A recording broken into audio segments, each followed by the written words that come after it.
சிவகாசி சட்டமன்ற தொகுதியில் அதிமுக சார்பில் போட்டியிடும் முன்னாள் அமைச்சர் ராஜேந்திர பாலாஜி பெந்தகோஸ்தே கிறிஸ்தவ மத போதகர்களை சந்தித்து ஆதரவு கோரினார். அதைத் தொடர்ந்து தேர்தலில் அவர் வெற்றி பெற வேண்டி மத போதகர்கள் பிரார்த்தனை செய்தனர்.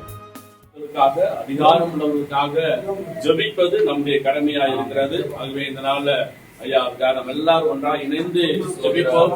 தேங்க்யூ ஃபாதர், நல்ல தகப்பனே, ஆண்டவரே இந்த மதியான வேளையில சிவகாசியில் அனைத்து போதகமா இணைந்து ஸ்தோத்திர அருமையான உணர்ச்சிக்காக சமூகத்தில் வருகிறோம். ஆண்டவரே ஸ்தோத்திர அந்த தேர்தல ஆண்டவரே கர்த்தருடைய இரக்கம் ஆண்டவரே அவர் மேல் இருக்க முடியாது ஜெபிக்கிறோம்.